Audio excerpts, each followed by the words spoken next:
Méditez avec les grands esprits et pensez plus haut, pensez avec eux, au-delà du temps et de nos différences, sur ce qui nous est commun.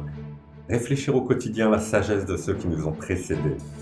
Reconnaître l'acuité de leur regard et en interroger la pertinence.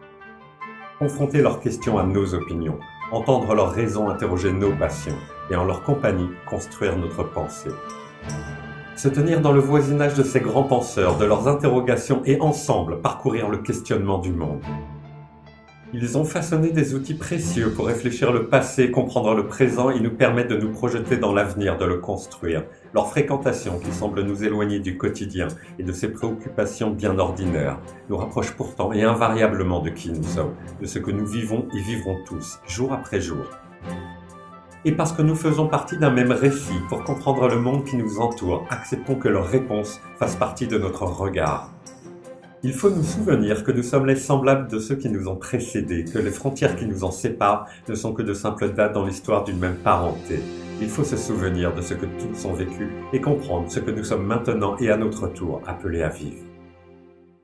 Plusieurs fois par semaine, Cogito vous propose une simple méditation de quelques minutes sur une réflexion, une maxime, une interrogation, un propos hérité de ces penseurs qui, toujours par leur travail, souvent par leur génie, ont éclairé l'humanité. Chaque citation, chaque énoncé étant comme une pierre ayant constitué au cours des siècles l'édifice de la sagesse humaine, prendre jour après jour quelques instants pour les découvrir, se les rappeler, les réfléchir, est pour chacun de nous la meilleure des gymnastiques de l'esprit. Il ne s'agit pas ici d'en écouter le commentaire académique, mais plutôt d'en entendre une lecture simple. Ces quelques minutes passées ensemble sont une invitation à ouvrir des pistes à partir desquelles chacun est libre de conduire sa propre réflexion.